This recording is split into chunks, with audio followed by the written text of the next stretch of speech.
Good evening, everybody, and welcome to another edition of Inside the Pigskin. Yes, you see it. We're in quarters tonight. There's Candy, there's Marvin Powell III, and there's Tom Shanahan.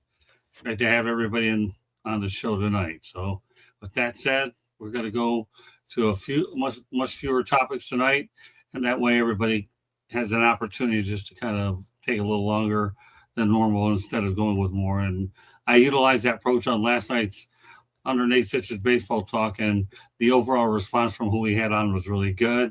And now that we're in the football off season, I feel that this is a pretty good idea. We're going to try to continue to carry it over, and there you go. So, all right, let's go ahead. We're going to talk about Miami Hurricanes. So, lead it off. Miami has improved at least 2 wins in every season under Mario Cristobal. Progress, people. 2022, it was 5-7. 2023, 7-6, 2024, 10-3, and 2025, 13-3. Go to Marvin Powell first, okay? Give me your thoughts, Marvin, okay, about the progression of how the Canes have done things, obviously leading up to their finals berth. I'm sorry to cut you off. I just wanted to get that out. Go ahead. The floor is yours, Marvin. Yeah. Mario Cristobal, he has tremendous experience. This guy was the head coach at FIU.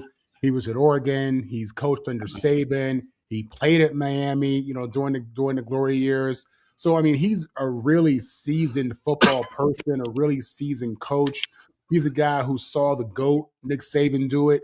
And when you've had access to people like Saban, and you've got a chance to learn about how to run organizations from people like Phil Knight at Oregon, it all seems to come together for him at UM. And what you're seeing is this guy just walk into a program that wasn't doing well, and he had a plan, he had structure, he had a vision, he had a resume that said he knew what he was talking about, and he put it together. You take that plus some NIL dollars, now you got some recruits. You see where he's able to pay guys like Malachi Tony. I just saw something ridiculous with his NIL deal, but Mario Cristobal is just putting it all together, man. He's been around. He's been there, done that. He's a Cane. He's from the area. He gets the culture.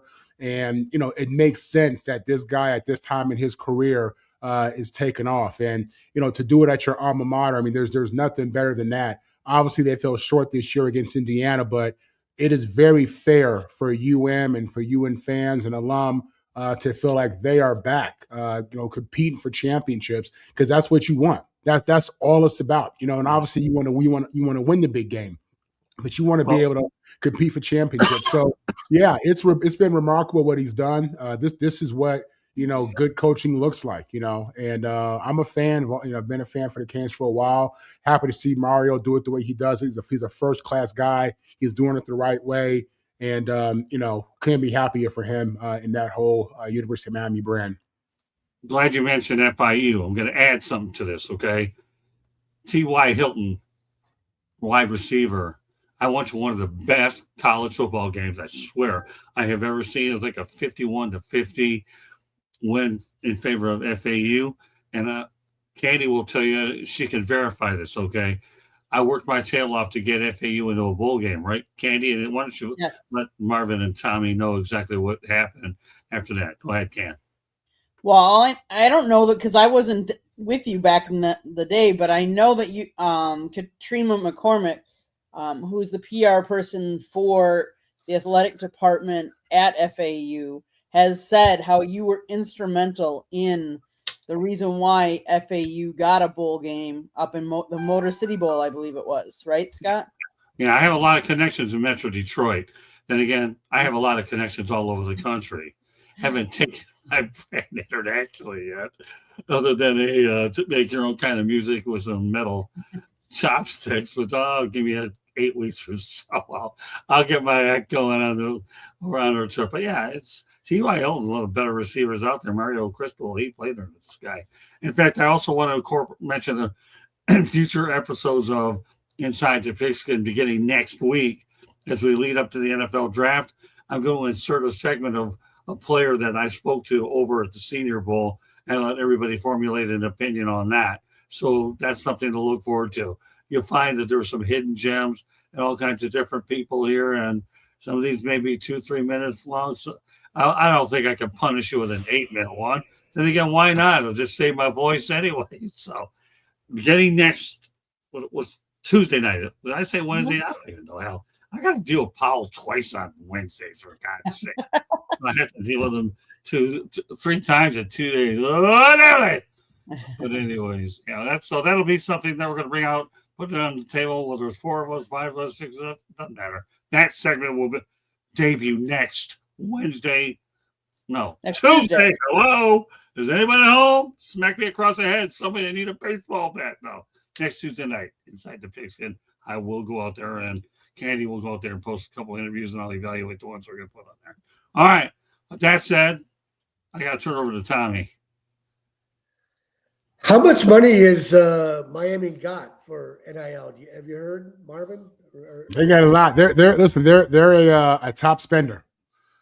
Yeah. They're a top spender. Yeah, all the recruiting services that I listen to, read about, they consider UM to be a big spender. So UM, Ohio State, obviously SC, Texas, spending a lot of money. Yeah, well, that's a pretty lethal combination. The talent base of the state of Florida, and then even more so of the high schools surrounding Miami. The talent base with NIL money. That's a lethal combination.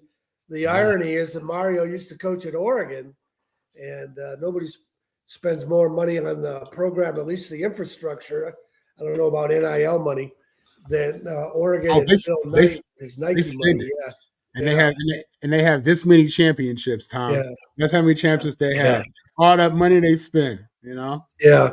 Yeah. And Mario might still be there if Miami wasn't his alma mater.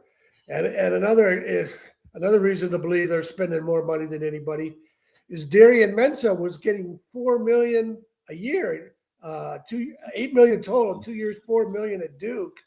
And he walked away from the second year of that to go to Miami in a controversial way because he had said he was coming back and even played in the Sun Bowl, which is unusual for a guy who plans to enter the transfer portal. And then at the very last minute, the last day the portal was open, he goes to Miami. So that says a lot about the money they must be paying him. I have to say this, though. I know if you watch the documentary on the American Basketball Association, Soul Power, that was on Prime Video, it was really well done. And one of the things it ended up on is how the ABA guys never got their pension money that was supposed to be part of the merger. And that's what really bothers me about these guys making so much money off NIL. I know, Marvin, you say they deserve the money. But what did Darian Mensah do to build tradition at Miami? Why is he worth? He must be getting $6 or $8 million. If he walked away from Duke, he essentially stabbed Duke in the back. Hey, Tommy, by the way, I have to thank you very much. Okay, because that was one of the topics I'm going to have next week. But you can continue to talk about it because I know Shanahan for a long time. This guy knows how to read my mind. I'll be better than most people that I even know. But you keep talking about Jerry Mensah because guess what? We're going to be talking about him next week. No matter. Yeah, and also in the NFL, when the Oakland Raiders, Gene Upshaw, when he tried to get more money for the old timers and their pensions, and guys like Michael Irvin were against it. Guys like Gene Upshaw and before him, they built the league. Michael Irvin's standing on their shoulders. So that's what bothers me about this NIL money. Okay, Candy, go ahead. So Miami NIL money was around $30 million last year.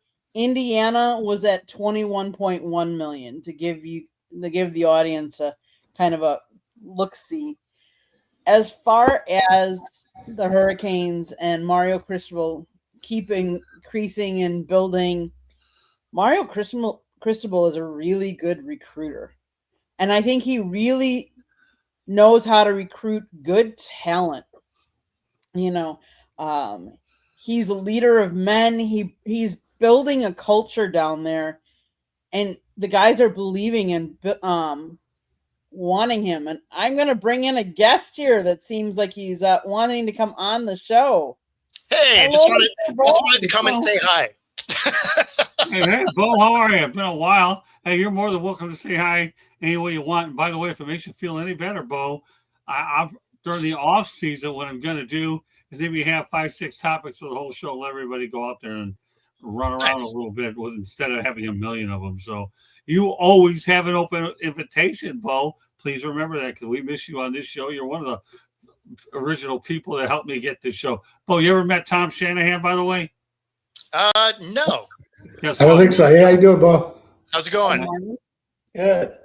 So you want to stay on here the whole time here? How much time you got, Bo? I'm just popping on for a minute. I got to get on a phone call, but I wanted to share the show out for you and then, pop in, say hi. But yeah, I'm trying to get ready. My daily show is headed to the radio. And so it launches Monday. And so I'm trying to get all of those parts moving in the same direction, which it's a good thing I don't have any hair because I'd have been pulling it out.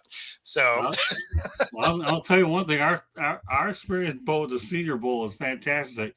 I got a ton of interviews over there. I did a lot of those. So, I was sad I missed it. I wanted to go, but just logistically didn't work. But yeah, the Senior Bowl is a fantastic event. I was glad to see you guys made it. Yeah, I plan to make it a regular thing every year. I just hope that they don't have 34-degree temperature the day they came. I mean, they get cold after a while. It was cold. Yes. Yeah, that's the coldest Senior Bowl they've had forever, and I happened to go into it.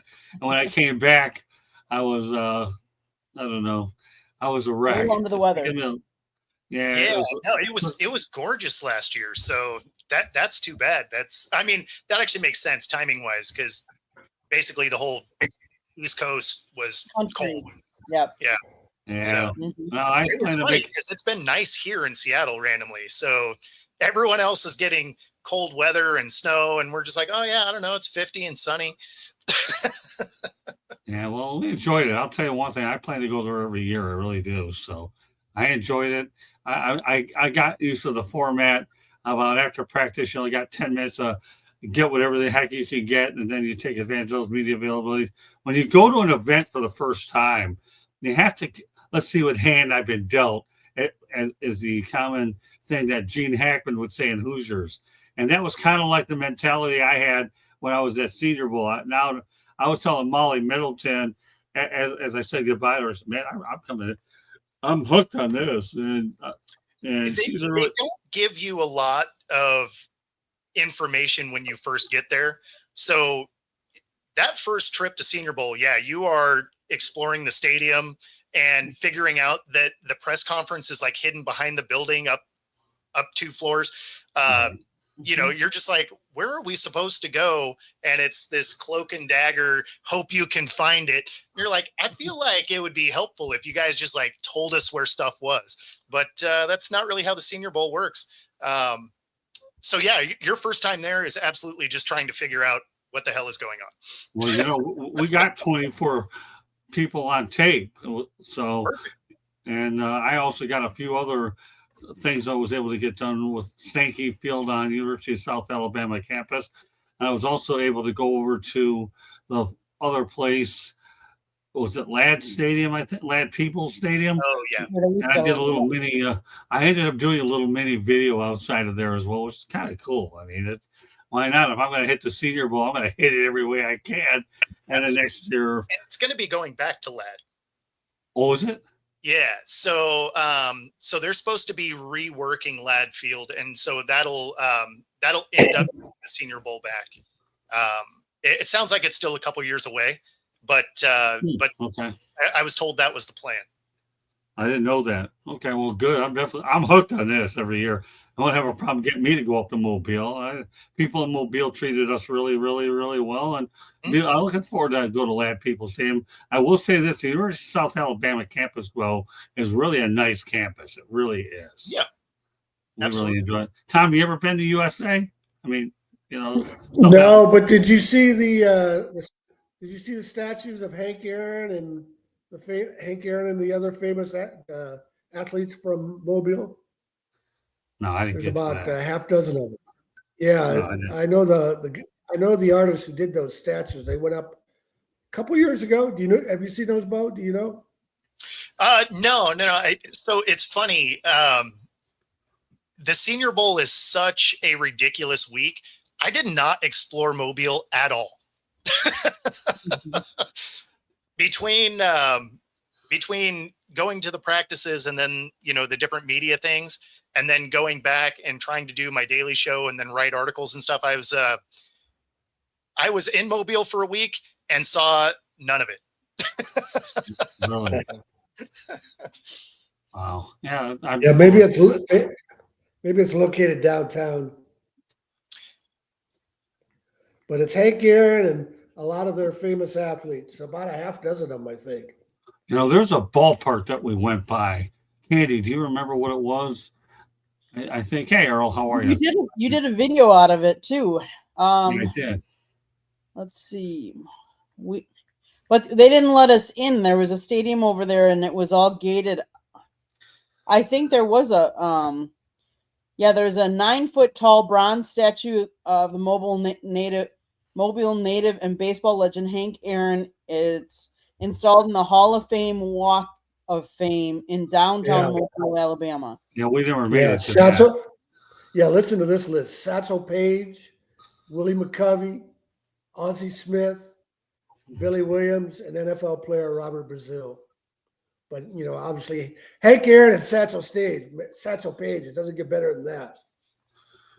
No, that's pretty great. It was funny going into Mobile. They, I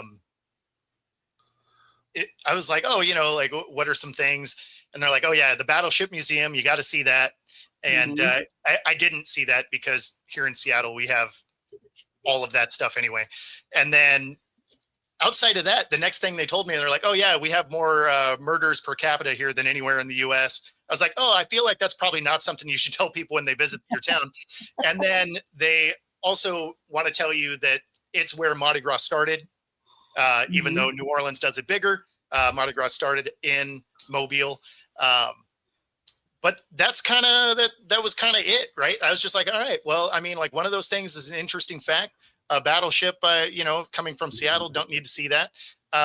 The murder rate is probably something you should keep to yourself.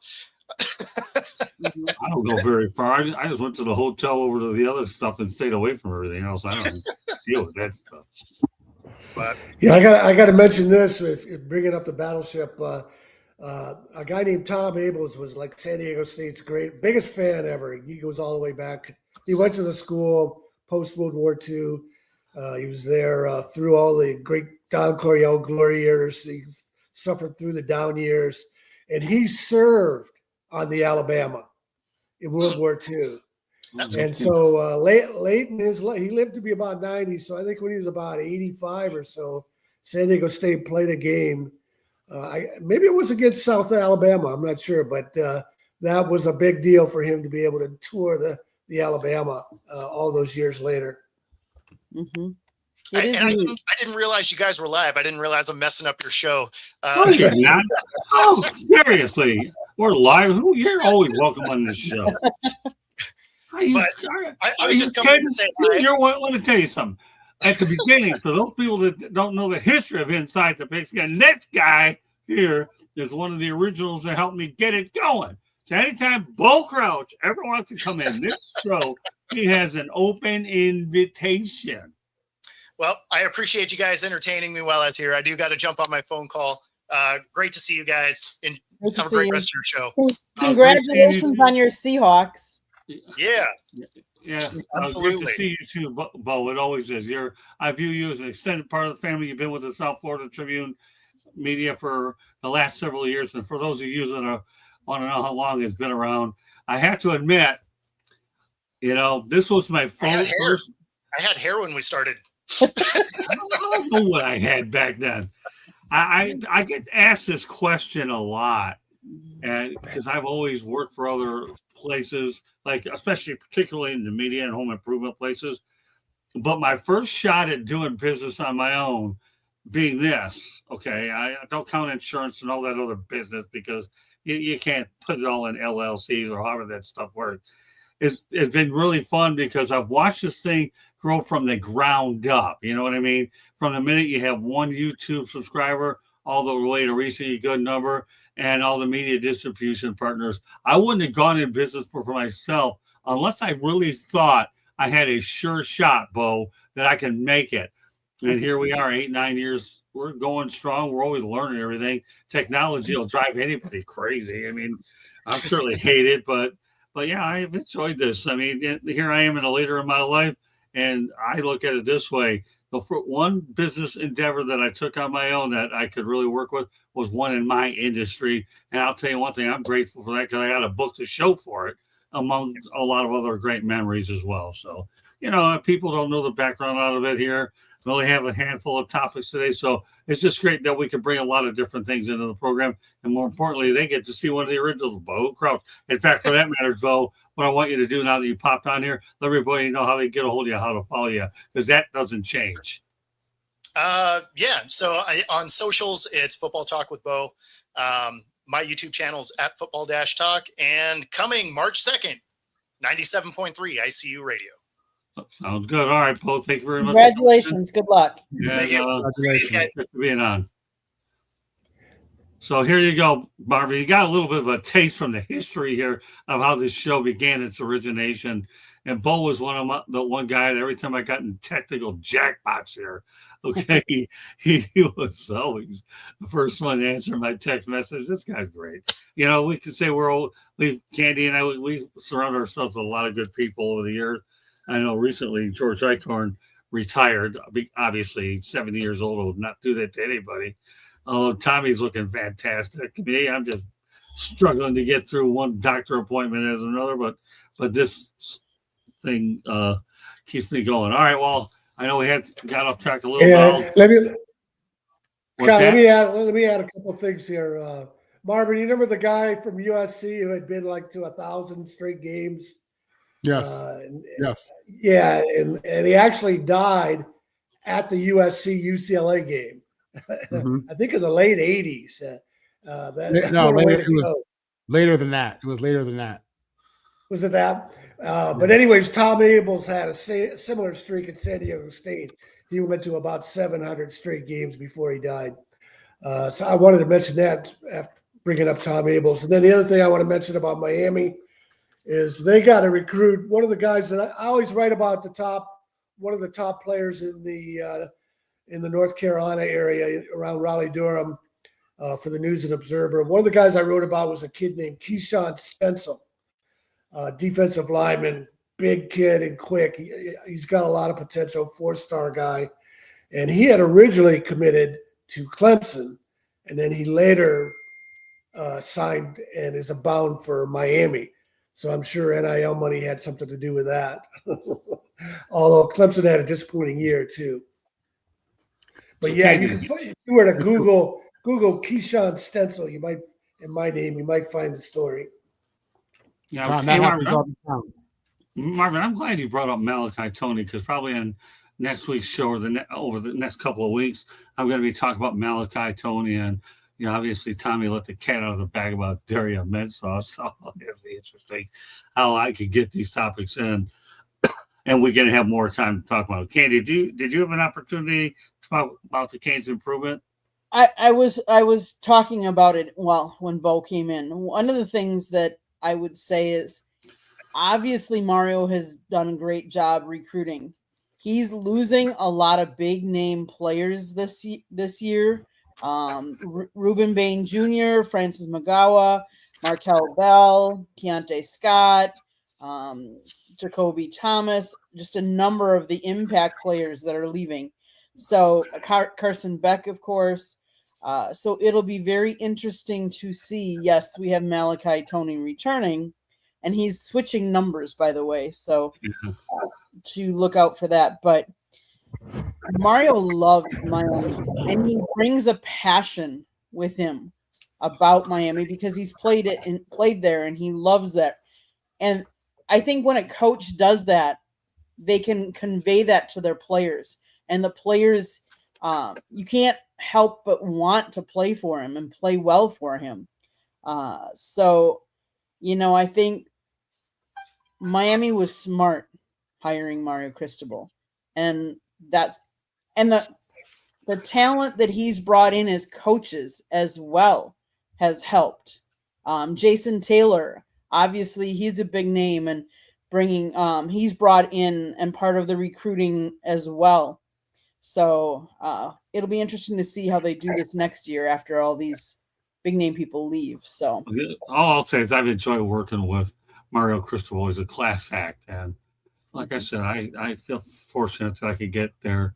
And we'll see how. But right now, I judge a lot of my activity based on my health these days, and that's the thing I said to Candy and everybody.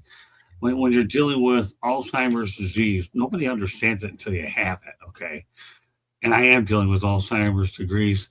You tend to get frustrated, I think, a lot because you're not remembering as much as you want to do, and you know what's going to happen, but you work your tail off to try to get through it. And that's why I'm as passionate as I am about what we do here. It really, really is. And what else can I say about the Miami Hurricanes, the Marlins that I've worked with, as well as all these other opportunities? Keep me going. When I'm behind a microphone, I'm one of those types of people that turn it loose. I don't care what happens. I guarantee you there'll never be a dull moment. Could that get me into trouble sometime? Yeah, I'm a gunslinger, for crying out loud. Come on. Brett Favre was my favorite gunslinger. I'm a gunslinger and I always take that mentality doing this stuff. When the time comes that I lose that passion, that gunslinger approach, I'll be the first to step aside that I had a pretty good run in this business and I don't mind walking away on those terms. But I'm still here. All right, let's talk about the Dallas Cowboys in ways that nobody ever would talk about them. And that's this. Their star kicker, Brandon Aubrey, had a LinkedIn profile before entering the NFL and was seeking a job. Now, that is great stuff, Tommy. The guy had a LinkedIn profile, which I think every professional should have a LinkedIn profile, and Brandon Aubrey of the Cowboys had it. What are your thoughts about this, Tommy? That's the guy who was watching a TV game, and somebody missed a field goal, and his wife says, "You could have made that," and otherwise he never plays pro football. That's an amazing story. Yeah. And he's so good and from so long. He's such a threat. It's just one of those incredible stories where people have a hidden talent that they don't even know they had. He thought he was a soccer player. And I guess he was never around a school. Well, no, he was at Notre Dame. Now Notre Dame doesn't need kickers. So I guess that didn't happen. But it seems like when you're in high school and you're a great soccer player, that the football coaches will get you to come out. And I no sooner say that sentence than I think to myself, yeah, he was probably involved in all kinds of club programs year round. And because now these kids only play one sport, so that probably had something to do with it. But it is incredible that he was sitting on such natural football talent. And it might never have been tapped if he hadn't if he wasn't watching a game with his wife and his wife offered an opinion. Yeah, I'm amazed when athletes go on LinkedIn. Is what I am. And one of the things that I would try to talk about is when you're on LinkedIn, you reach out to a much different type of audience is what you really try to do. I built my platforms on LinkedIn. I built a lot of my good relationships on LinkedIn. That's all in my book, Lessons from the Microphone, which Candy's going to give a station break in a couple of minutes. But LinkedIn is important, man. Tommy, I know you probably have one, don't you? LinkedIn profile? I used to. I don't have one anymore. I mean, you don't need one anymore. Well, you don't need one. LinkedIn messages, but yeah, you're more established, man. You're a KG veteran like I am. And as we approach the back end of things, we just do what we got to do. But I keep my LinkedIn profile because I have various different ways I can use it. So, Katie, give me your thoughts about this story about the kicker and the LinkedIn. Well, he was drafted by Toronto FC in the Major League Soccer and played for the club's reserve team back in the day. And then he switched to American football. But as far as LinkedIn, LinkedIn is very much a professional tool that anybody can use for professional reasons. So I find it unusual that would be a way that a kicker would, get out there and. But hey, kudos to him. I mean, if it works, that's great. And um, in the day of social media that you can use it for bad, LinkedIn's a way you can use it for good. So I like LinkedIn, and kudos to him. Now he's trying to sign a hefty contract. We'll see if it pans out for him. All right, let's go back to the chat room. Earl Superstar Kinsey, because that's what he is. Okay, God bless you, Earl. Love you too, Earl. And also LinkedIn is great. Love it. Again, you hit the triple crown of great stuff, Earl. Thank you very much. All right, Marvin. You're the last one who is the last word on this topic, Yeah. Mr. Paul. Listen, the NFL stands for not for long. The reality is you got guys who go to training camp one year, and then that same year they're working some desk job, corporate job, whatever it may be. That's just what it is. It's a crapshoot. You're talking about, a job that less than 1% of the people in the world are going to be able to get. So it's just really competitive, and I get it, man. I completely get it. It makes sense to me. He's a kicker, man. You got so many kickers coming out every single year. Again, super competitive. So he has to eat. This guy has to eat. The reality is most guys who go to training camp don't make it. That's just the reality of it. And those same guys who just finished college need to go out there and find a way to make some money. So I understand his situation completely. I think it's smart. I think it just speaks to the reality of what life is for an NFL prospect or someone who's chasing that dream. And I'm happy for the guy, man. Obviously, the NFL has worked out for him. He's doing well, and this is a success story. I think the one thing that I try to tell people, and I'm training at the moment several different people to try to become broadcasters. I've taken on Marvin for a while, and I'll tell you, your on-air demeanor, Marvin, happens to be really, really, really good, and your attendance is fantastic. So I'll give you those two that work for you. They really do. But the thing that I always try to, and I've got, Candy, how many different students working with me now? About 5 or 6 of them, at least, that are currently in my system on other shows that I'm bringing in. And the thing that you have to do in this business is with your content. And that's why I take a lot of pride in putting these shows together. Be different from everybody else. Anybody can sit here and blabber about the obvious story angles, but if you could get somebody out on your platform and learn about the different stories, such as the one with the kicker on LinkedIn, that's what separates a journalist from the clicks. And I hope people take that to mind and heart. Tommy, you can appreciate being different, right? You got to be different. Sure. Yeah. He's a lifelong journalist, let alone a 2-time author or how many books you've written, but you got to be different. If you're not different, then you're going to be stale. And if you're stale, you're going to be like everybody else out there. All right, let's continue on. I'm not here to give lectures, but pointers. Take it for whatever it's worth. And we'll go to another portal commitment. Michigan State adds big frame, former Illinois defensive lineman Eli Conan.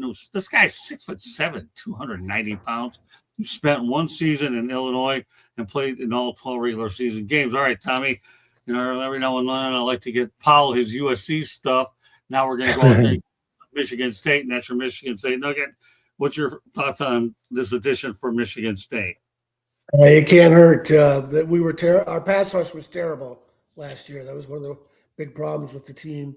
So I can't give you a lot of a big breakdown on them, but Pat Fitzgerald scoured the transfer portal to rebuild that roster because there were a lot of holes, and the holes were primarily in the offensive and defensive line. So I hope he pans out.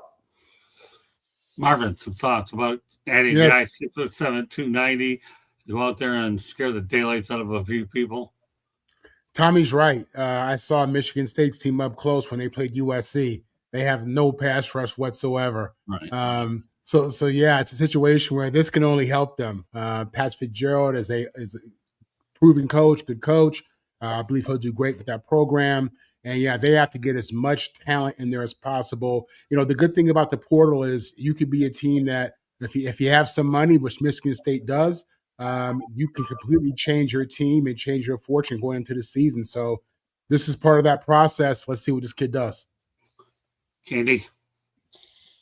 Yeah, I mean, Michigan State, they play in a tough conference. Let's face it. Big Ten is not easy.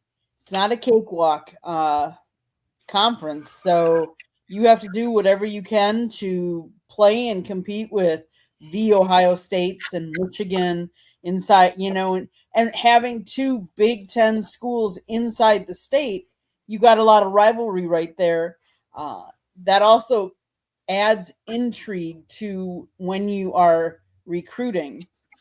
We all know that Michigan comes down to Florida a lot to recruit. Uh, so Michigan State can too, and they needed a lot of help this past year. They didn't have the year that they wanted to have. So kudos to them for bolstering where they needed to. Funny how you say that, Candy. Tommy, you could probably back me up on this, okay? I think one of the guys who actually came down here to recruit here was Bo Schembechler, and that's when he ended up landing Anthony Carter. And then that was the first time I had heard about it. Then, of course, the state of Michigan, or the Michigan schools started coming to Florida, and it took off from there. Tommy, do you remember when Bo landed Anthony Carter? I don't know. Not specifically, but Lorenzo White was from. Well, you know what? I was waiting for you to say Lorenzo White. He actually came out of Fort Lauderdale too, as I understand. Charlie Baggett recruited him. You know Charlie, Marvin? Charlie who? Charlie Baggett? Yes. The name sounds familiar. He lives in Atlanta, yeah. Charlie Baggett recruited Lorenzo White. Lorenzo White should have won the Heisman in 85. Who won in 85? Oklahoma? No, 85. Or was 85 the year Bo Jackson won? Let me take that back. Yes. Yeah, no, Bo Jackson won the Heisman, but he should have gotten more votes than he got. Well, I'll tell you one thing though, Tommy. Lorenzo White was a heck of a running back. He really was. Yeah. I liked watching this guy play. Just throw that out there. Tommy, he left a lot of. He left a lot of trouble in college, though. How many Heismans does Michigan State have? 9. Oh. How many? 0. Kenneth Walker should have won it. Well, good. Keep it up, Tommy, because I'm about ready to get to him next. All right, so Shanny's on fire tonight, my man. Great stuff, Tommy. All right, who did I start off with and all that? I mean, where am I at with this whole thing? You went around the horn. Huh? Have I started? All right, so everybody's talked about the Michigan and Michigan State. All right, so let's go ahead now that Tommy let the cat out of this bag. But no, I'm not waiting until next week for this one. I'm already going to talk about it now. Speaking of which, Kenneth Walker III is the first running back to win a Super Bowl MVP since Terrell Davis in 1998. 28 years. All right, Marvin, what are your thoughts about Kenneth Walker and Terrell Davis in the same sentence? Terrell Davis is a Hall of Famer, short career, but man, was he the real deal. Believe he was a 2,000-yard rusher, but when he was playing at his height, he was elite. And he was as good as any of them, to be honest with you, when he was rolling. But what it tells you really, it shows you how the game has evolved. The game has evolved. It's a cute game now. We don't have a tight end. We have an H. We don't have a fullback. We have an H. We have the third receiver. It's a passing game. It's a quarterback's game. The fact that the Seattle Seahawks were able to play old school football, defense and run the ball, nothing fancy about that at all. Not a darn thing fancy. No turnovers, run that ball, play defense. They fed Kenneth Walker. He is an outstanding back. He was amazing in college. Time is right. And then with the Seahawks, he's been steady. He's been consistent. I mean, every year, he's really one of the most underrated players in the NFL when you think about it, even without the Super Bowl MVP. That organization has ran through him for the most part for the last 5-6 years, I feel like. So, he's a great player, man. And, it's unfortunate that we've evolved away from the run game. It used to be that the entire offense went through the running back. Now you got to have a guru quarterback, and he has to be able to do a million different things. And, they want to throw the ball 40, 50 times and spread you out. And, it's just the evolution of the game breaks my heart. Happy to see Kenneth Walker go out there and do what he did, though. Well, keep in mind, Terrell Davis is the reason that John Elway won a Super Bowl because John took him there by himself, but they needed a running attack, and Terrell Davis was gobbling up yards. And here's a guy, let me also preface this point too, that he ended up having migraines all the time. And he had battled through migraines even during games. And I get probably 3 to 4, 5, 6 migraines a day. So that's what I don't really divulge my health information a lot. But when you run into situations where you get migraines on a daily basis, you have to, I put my head over my head and just try to shake it off, but they just don't go away. And then when you put them in a situation where you're on the ball field getting them, that isn't any easier. So yeah, you're right, Marvin. I mean, the game has changed. The running is starting to come back a little bit with some of these better running backs is what they have. But there was a period where there weren't many situations where we could. But 28 years from an MVP from what are we talking about? Terrell Davis to obviously Kenneth Walker III is pretty huge stuff. Okay, Tommy, go ahead. Hey, as long as we're talking about Terrell Davis and the value of running backs, when they beat the Packers in the Super Bowl, they were underdogs. The game was in San Diego, and I was there. I covered that game.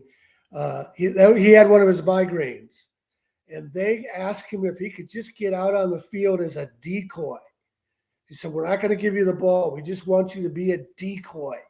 That's how much the game has changed. They wouldn't do that now. Oh, that's true. And Davis did that. And also Davis would have cashed in on his Super Bowl experience. And Kenneth Walker is in that same position, but the Seahawks, for their cap hits or whatever it is, they don't want to pay it. The Broncos paid it. That's how much the game has changed, and I have a hard time struggling to keep up with the game to accept these kind of changes. I don't know how Kenneth Walker doesn't carry the ball 30 times a game either. He's got a lot of miles left in him. Wherever he goes, he's going to help that team. But and that was another thing that helped Terrell Davis. You know, Terrell Davis, when he played at Lincoln High School, which was the same high school as Marcus Allen, they had a couple of other Division I running backs on the team. One guy, Charles Brown, he went to Utah, and I can't remember the other guy. But nobody really knew who Terrell Davis was because I was working in San Diego at the time. He went to Long Beach State when they still had a program, and George Allen was the coach. And George Allen called him Secretariat. He thought he was so great. But then, and that was his freshman year, though. And then Allen died before there was a second year. And he transferred to Georgia. And the Georgia coach, I can't remember his name at the time, he didn't like Terrell Davis. And Terrell never really played at Georgia. He was like a 5th-round pick for the Broncos. And this is the kind of guy Terrell Davis is he had made the team, the final cut. And I was working on the desk that night. I wasn't writing stories. Sometimes you had to do both. And I saw that he had made the team. And so I called the Broncos PR office, Jim Sacamano, a long-time famous PR guy, and asked him if it was possible to get Terrell on the phone. And he said, well, the guys have all gone. They've all left the training camp, so I can't promise you anything, but I'll pass on the message. And this is the kind of guy Terrell Davis is. He called me back. And I was able to sneak in a few quotes. And I'll remember this. One of his quotes was, early in training camp, John Elway looked at him and said, you keep playing like that, we're going to finally have a running game. And that was the story of the Broncos the next few years. Elway was losing Super Bowls before Davis got there, you know, so that tells you right there. People forget that. Yeah. Elway didn't win a Super Bowl till year, 16, 17, and that was with Davis, you know? Yeah, and Elway recognized it right away. He recognized it in training camp, the difference Terrell was going to make. Listen, Marvin, I was at Super Bowl 33 in Miami when Elway went out on top. And I was in the post game the day after asking Elway a question that nobody that whole Super Bowl week even asked. You know what that question was? What was that? You know, John, here's the thing. You know, how does it feel in hindsight that you've muscled your way out of Baltimore to land with the Broncos? And everybody that knows John Elway or has seen this guy, okay, will tell you he's got one of the most great smile and appreciated the question. In fact, I had people back home in Detroit tell me that, hey, we heard your question. That was pretty good. Because, again, he didn't want to play for Baltimore with Robert Irsay. Jim Irsay was a good owner. Robert Irsay, forget that business, man. I mean, he was awful.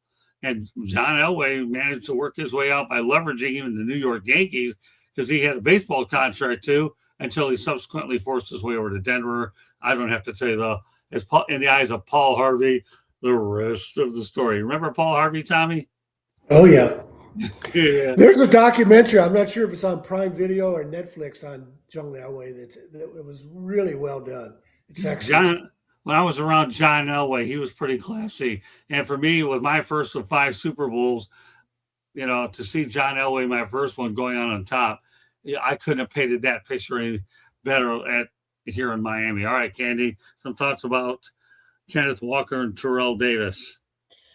Davis was selected by the Broncos in the 6th round, 196th pick overall of the 95 draft. He is the Denver Broncos' all-time leading rusher with 7,607 rushing yards.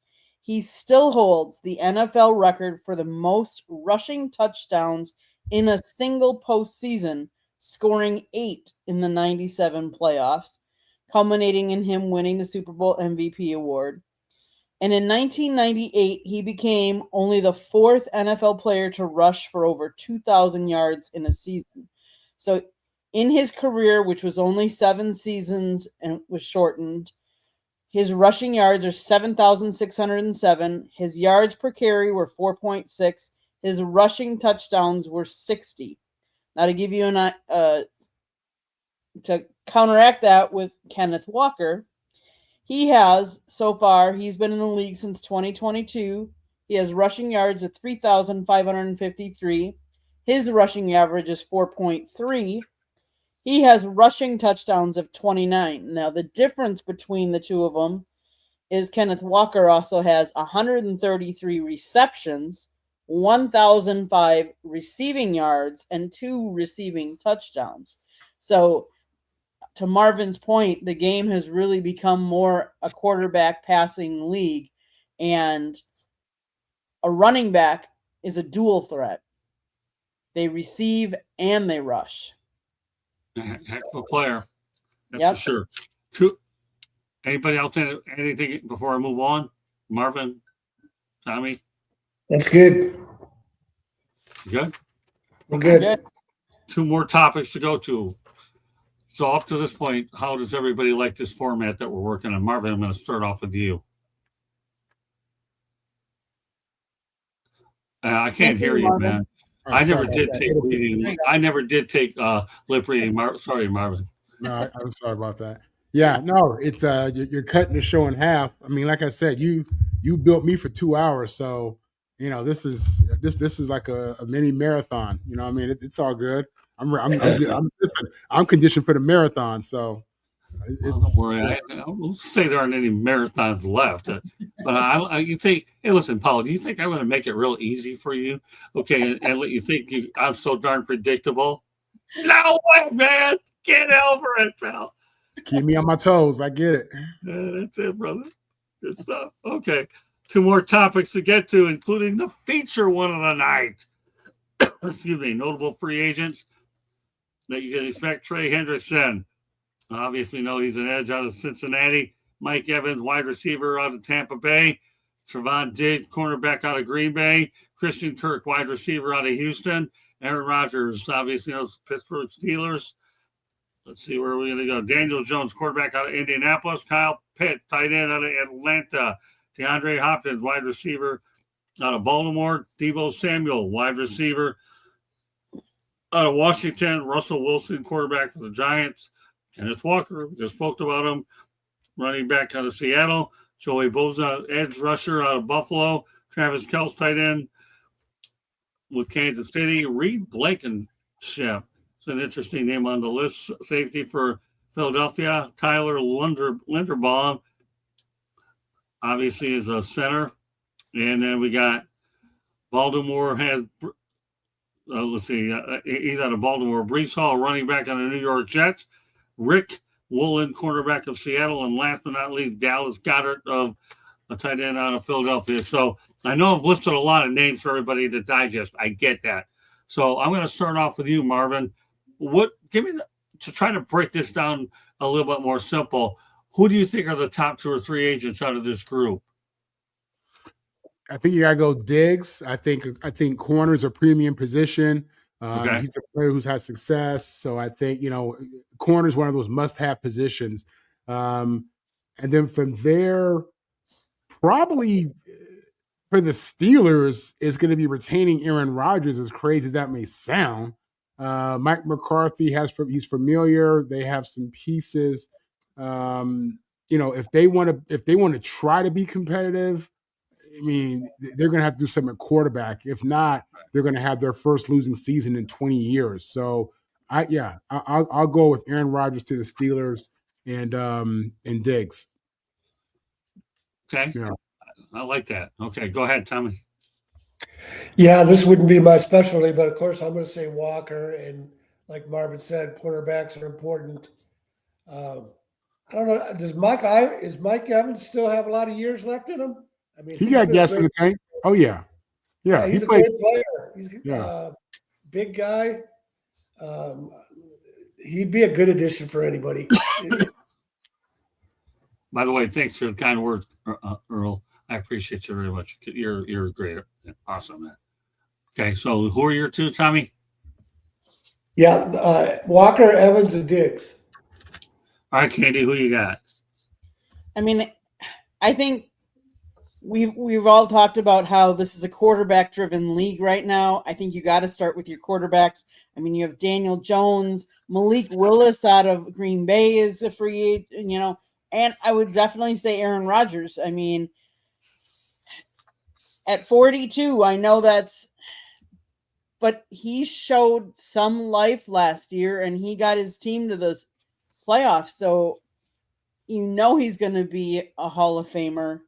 I think you got to start with the quarterbacks, but you could easily, go down by each different position player, how many notable free agents there are. The other free agent notable, at least for the Packers, would be Rasheed Walker, as an offensive tackle. So our offensive line, you always got to protect. So we'll see where that goes. All right, let me give you my 3.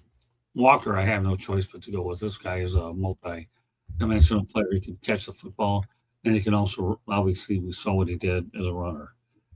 Don't sleep on Joey Bosa. You put him in the right defensive situation, I think this guy's got some mileage on him. Now, would I love to see him pair up with Aiden Hutchinson? Can you imagine what that would look like? You never know. The Lions have some money that they can spend in the cap. But I'm not going to go out there and sit there and tell them how to spend their money. But don't sleep on Joey Bosa. And the other one I have is Kyle Pitts, a tight end out of Atlanta. So considering we're looking at a situation where it's an offensive NFL, this is what really I have.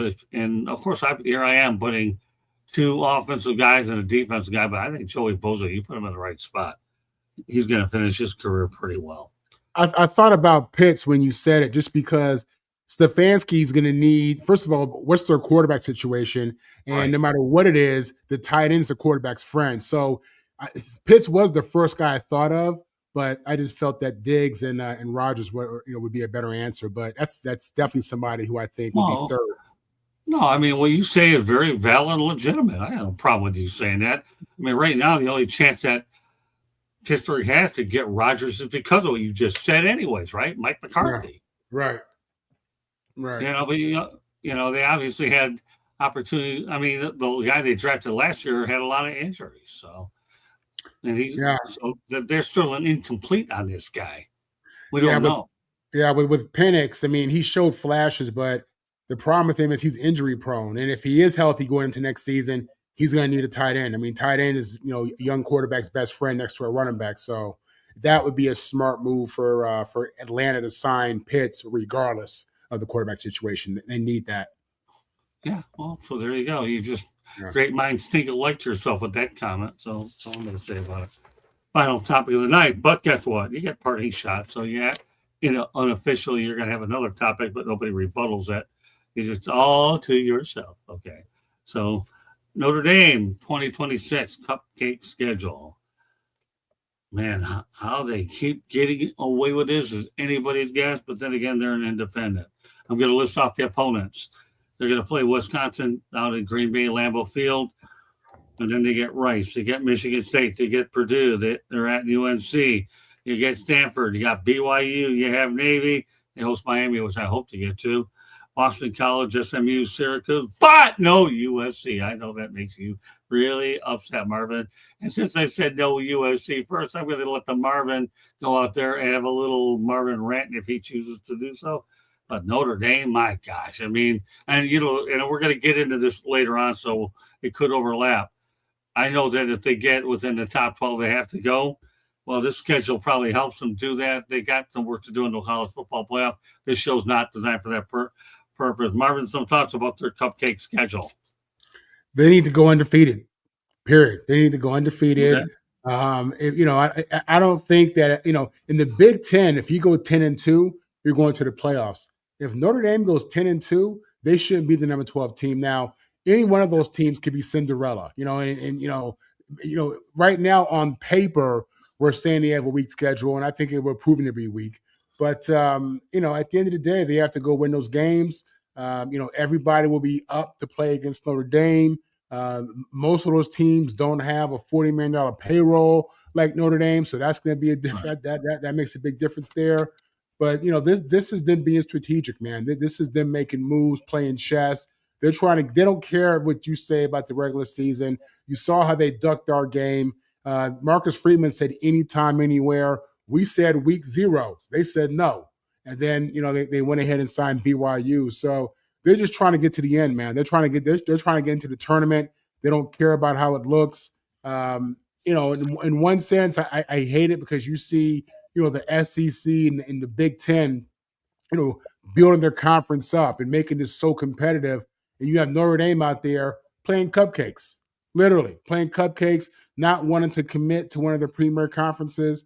And they want to, essentially kind of be backdoored into the playoffs. So no conference championship game, just playing, independence all throughout the U.S. So yeah, it's horrible, man. I hate it. And I don't. This is part of why I hate Notre Dame, for them doing stuff like this when USC, doing what we should. Obviously, we in a big conference. We got a serious schedule. We're here to play to compete. And Notre Dame, they're trying to go through the back door. So it is what it is, man. It speaks to who they are. Yeah, but I like you said a mouthful for all the right reasons, Marvin. You really did, because let's face reality, okay? They better go 12-0. Period. 11-1, they could get in if that one loss is against Miami. Okay, I might give them that, but not anything less than either of those two numbers. But you do make a lot of good points. Okay, I'll turn it over to Tommy to make some more good points. Yeah, Candy, have they come out ranking the strength of schedule yet for 2026? I don't think so. It would be interesting to see where that sits. They may not have them out yet. But let me go back to 1995 season. Northwestern opens at Notre Dame. It's supposed to be an easy win for Notre Dame. Notre Dame ranked number 9. Northwestern is always at the bottom of the Big Ten. Northwestern beats Notre Dame. Northwestern goes on to win the Big Ten title and play in the Rose Bowl. So you don't always know what a team is going to be like the next season. And that's never been more true than now with NIL money. Now, I haven't studied what kind of roster rebuilding Wisconsin has done. Rice should be an easy win. They're a bowl game. Michigan State's roster should be improved, but again, they'll be an underdog. So, yeah, it looks like a soft schedule, but you just don't know in this NIL age. Everything changes so fast, and we'll have to see it. And, again, they only have to finish ranked number 12 when they're in the playoffs. Okay, great stuff. You know what? I like Eddie Prater. Gary Barnett, Northwestern head coach that year. Gary Barnett was a heck of a coach too, Tommy, wasn't he? Yeah, Good they had a stuff, great man. running back, Dennis Autry. He didn't make it in the NFL, but he was a great college running back. Yeah, but Gary Barnett was a really And good coach. they had a linebacker named Pat Fitzgerald. Oh, did they? Okay. All right, Candy. So Notre Dame's recruiting 2026 class is ranked number 4 nationally. The roster includes 9 5-star prospects, and they are among one of the top favorites to actually win the 2026 college football playoff. With that being said, here's where I have a problem with Notre Dame. Notre Dame, you want to say that you deserve to be in last year and Miami shouldn't have and da da da da da. Yet you pick teams like this to play. You're not playing a tough schedule.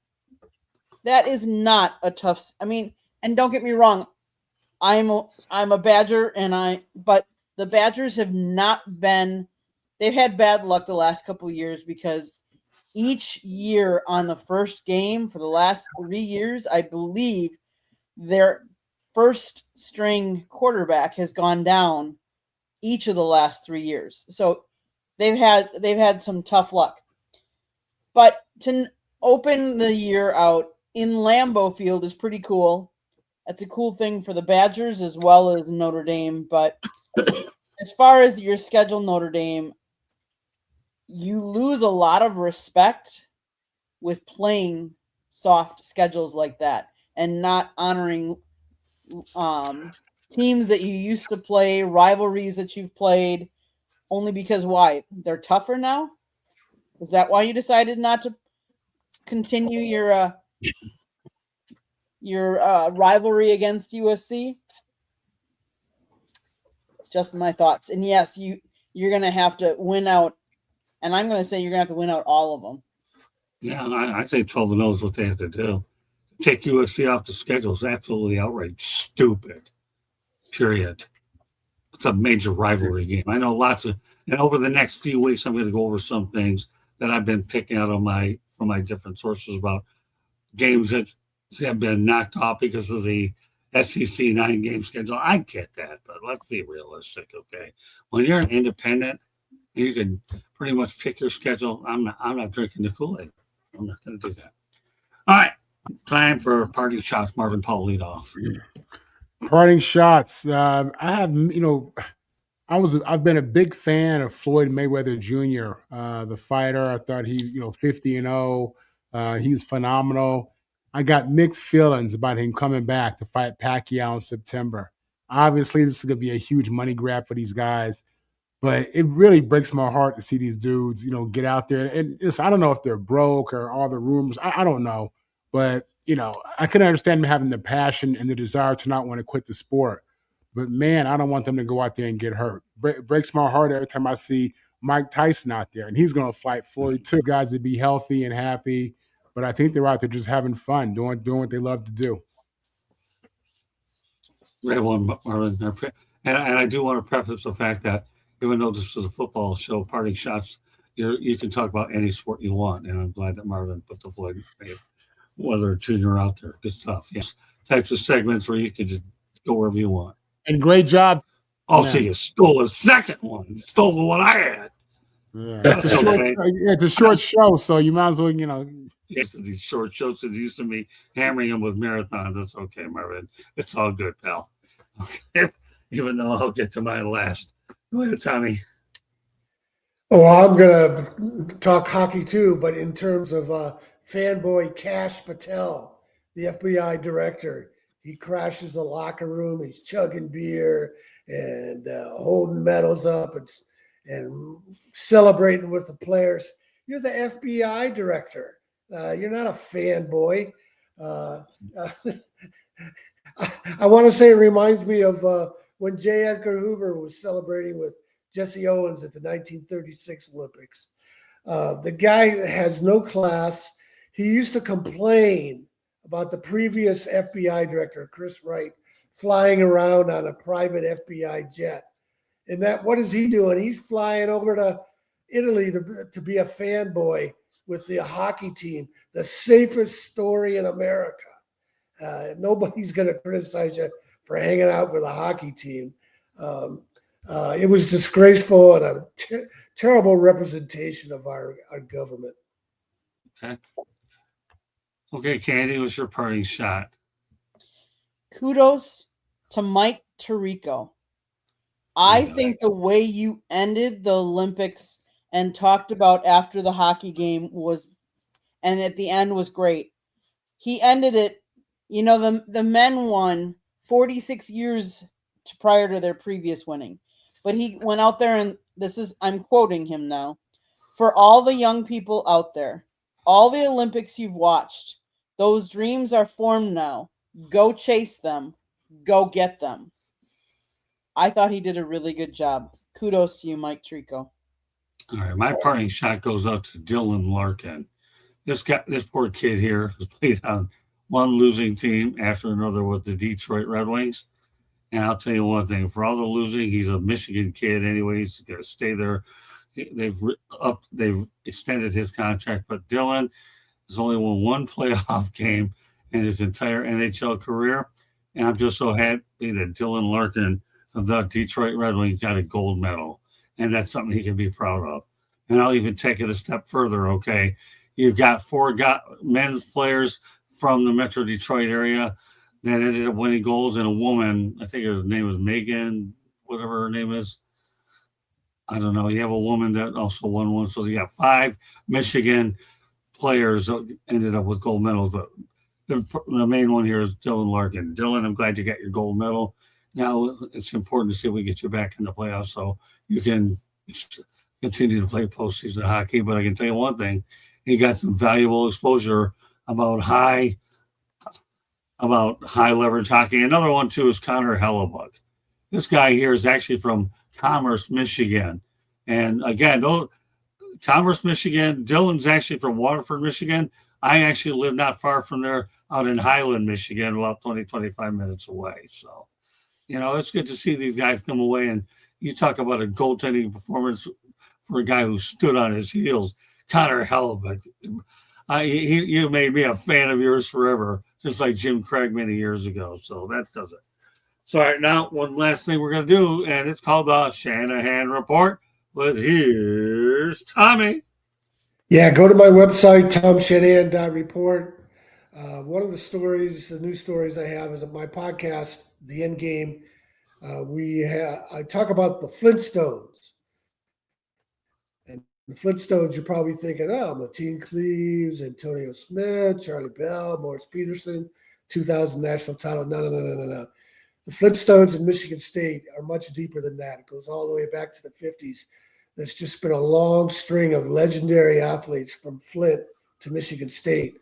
Flint was a thriving automobile factory town, and a lot of African Americans during the Great Migration came to Detroit, Flint, other northern cities. Jackie Robinson's mom moved from Georgia to Los Angeles for jobs. And that's the story with a lot of these great Flint athletes that ended up at Michigan State. And that's what we discussed. We also discussed one of those athletes was Leon Burton, who went from Flint to Arizona State. And when Dan Devine became the head coach, Dan Devine had been a Michigan State assistant under Duffy Daugherty, and he followed Duffy's blueprint of ignoring the unwritten quotas on black athletes. And Leon Burton led the nation in rushing and was one of the first. No, he was the first black star at Arizona State. So that's episode 37 on my website, tomshanahan.report. Twitter is Shanny4055. And you can buy my books on my website too. It does it. Great show tonight. Probably just a little over an hour. I think we were wide open all over the place, and that's what I like to see when I have this. I will say one last thing before we go off the air. I was very, very delighted with the 4 of us doing this show. I'm always going to try different things with different crews, and what I was able to gain out of this will go a long way in terms of how I structure shows and how many people I wanted at a given time. I think the one thing I learned early in my journalism career, Tommy could probably attest to this, is if your attendance is good, people will recognize you and they'll recommend you to other people. Attendance is the key to anything, particularly in the sports media business. So, I mean, this group of four here, they make it a point week in and week out to show up. And this is, after every show, I go to bed now, I reevaluate it, and then I continue to go ahead and make decisions based on my gut. And that's what I have to do. So, all right. With that said, all right, Marvin, why don't you let everybody know how they can get a hold of you? Yeah, Marvin Powell III. You can catch me on all social medias at Marvin on the Mic. Very good. Well done, Marvin. Candy, take us the rest of the way. South Florida Tribune Publishing Company published a book, Lessons to the Microphone, Tuning into the Enduring Wisdom of Visionary Leaders. It is written by our host, Scott, the Motor City Madmouth Morganroth. Talks about his 40-plus years in the business and how it has evolved. Old school media meets new school media. Get your copy today. It's available on Amazon, Barnes & Noble, Kindle, Google, and Apple Books. There is also a link on our website, and the audiobook is out there too, wherever you get your audios books. If you like to listen to podcasts, you can find us wherever you get your podcast. If you want to advertise, or you want to be a guest on a show, or you want to give us topics, you can always email us at southfloridatribune@gmail.com. Last but not least, if you see that red subscribe button in that lower right-hand corner, that means you have not yet subscribed to us. What are you waiting for? Just click it, like us, share us with all your friends and family and anybody you think would enjoy our content. Monday nights, we talk baseball. Tuesday nights, we talk football. Wednesday nights on Sports Exchange, you never know what we're going to be talking about. Thursday nights on Fire Up, come on over to the Country Club. That's my show and Jeremy's, and we talk primarily football, but now we venture into all kinds of different things, so you never know what you're going to get on that show as well. So, and then Saturday mornings, lots of times sometimes we do football, sometimes we do baseball.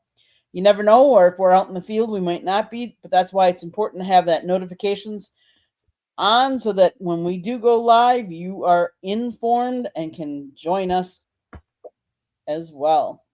Back to you, Scott. Great point, Candy. One of the things I'll say this before we end the show is I'm very thankful that we're able to do as much work in the field and get things done to build our following as I am with these podcasts during the week. So there's a good compliment, and that's the one thing that I really enjoy doing a lot. So that does it for as my voice starts to slide away with the raspiness here at the end. That does it for this edition of Inside the Pigskin. On behalf of Candy Ebling, Marvin Powell III, Tom Shanahan, we want to thank you for joining us. And tomorrow we'll have a busy schedule on the network as well. But God bless, and Earl Kinsey, you are in the eyes of Jimmy Walker dynamite. I can't do it too loud because I'm losing my voice, so I need at least 10, 12 hours to recover from all this stuff. But Earl Kinsey, as always, you're great, man. God love you. God bless. So good night, everybody, and we'll see you tomorrow. We have some stuff lined up. Good night.